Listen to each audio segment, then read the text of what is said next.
केंद्र सरकार के कर्मचारी संगठनों में 8वें वेतन आयोग के गठन और पुरानी पेंशन बहाली, ये मांग अब जोर पकड़ रही है। सरकार ने कहा था कि 8वें वेतन आयोग की सिफारिशें 1 जनवरी 2026 से लागू कर दी जाएंगी, लेकिन अभी तक आयोग के अध्यक्ष और सदस्यों की नियुक्ति भी नहीं हो सकी है। ऐसे में कर्मचारी संगठनों को ये चिंता सता रही है कि अब महज 100 दिन बचे हैं। इतने कम समय में किस तरह से 8वें वेतन आयोग की सिफारिशें लागू होंगी। रक्षा असैन्य कर्मचारी के प्रतिनिधित्व करने वाले सबसे बड़े ट्रेड यूनियनों में से एक अखिल भारतीय रक्षा कर्मचारी महासंघ यानी AIDEF ने 8वें केंद्रीय वेतन आयोग की अधिसूचना में देरी के खिलाफ 14 अक्टूबर को अखिल भारतीय विरोध दिवस मनाने की घोषणा की है। इसमें दूसरा एजेंडा पुरानी पेंशन बहाली और तीसरा रक्षा प्रतिष्ठानों में अनुकंपा नियुक्ति से प्रतिबंध हटाना शामिल रहेगा। अखिल भारतीय रक्षा कर्मचारी महासंघ के महासचिव और स्टाफ साइड के JCM के वरिष्ठ सदस्य C कुमार ने बताया कि कर्मचारी अखिल भारतीय विरोध दिवस मनाने पर मजबूर है। केंद्र सरकार के कर्मचारी, पेंशन भोगी और राज्य सरकार के कर्मचारी 8वें वेतन आयोग के गठन का बेसब्री से इंतजार कर रहे हैं। सुनिए उन्होंने क्या कुछ कहा। 3 लाख का ऊपर डिफेंस कर्मचारी ऑलरेडी आंदोलन में है। ऑर्डिनेंस फैक्ट्री का कर्मचारी उनका नौकरी बचाने का आंदोलन में है। लेकिन अभी केंद्र सरकार कर्मचारी का 2 मेजर मुद्दा है। एक तो 8वां पे कमीशन का बैठक का नोटिफिकेशन अभी तक इशू नहीं किया।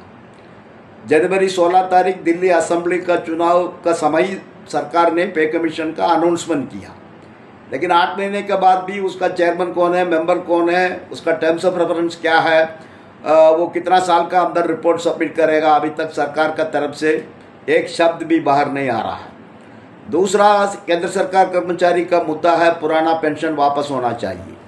AIDF शुरू से ही NPS का खिलाफ में बहुत आंदोलन किया। अभी UPS का खिलाफ में भी हम लोग आंदोलन में हैं। केंद्र सरकार कर्मचारी ने UPS को भी टोटली रिजेक्ट किया। 20,70,000 NPS कर्मचारी में अभी तक 1 लाख कर्मचारी भी UPS में ज्वाइन नहीं किया। अभी सितंबर 30 तारीख उसका लास्ट डेट है। तो सरकार कर्मचारी ने NPS UPS दोनों को रिजेक्ट किया। सरकार को पुराना पेंशन उनको वापस देना है। तीसरा, हमारा डिफेंस कर्मचारी का मेजर मुद्दा है कंपैशनेट अपॉइंटमेंट बंद करके रखा है सरकार।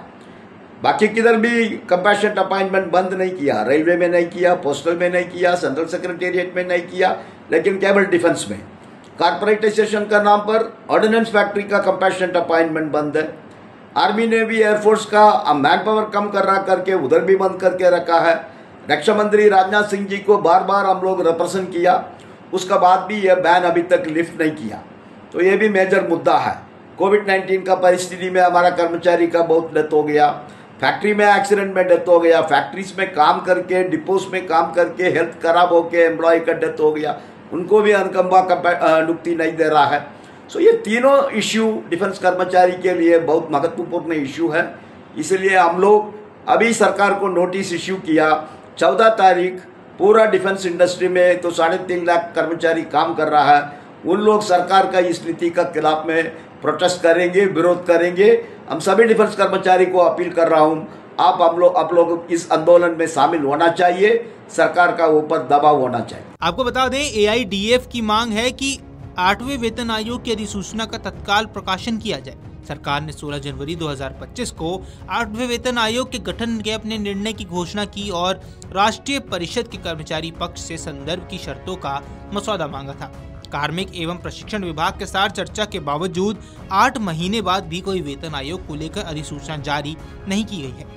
CPC की सिफारिशें 1 जनवरी 2026 से लागू होनी थी, इसलिए AIDF केंद्र सरकार के कर्मचारियों, रक्षा कर्मचारियों, रेलवे, सशस्त्र बलों और अर्धसैनिक कर्मियों के वेतन संशोधन में देरी से बचने के लिए तत्काल कार्रवाई की मांग करता है। अगर आप ये वीडियो YouTube पर देख रहे हैं तो हमारे चैनल को सब्सक्राइब कर बेल आइकन दबाएं और Facebook पर देख रहे हैं तो हमारे पेज को लाइक करें।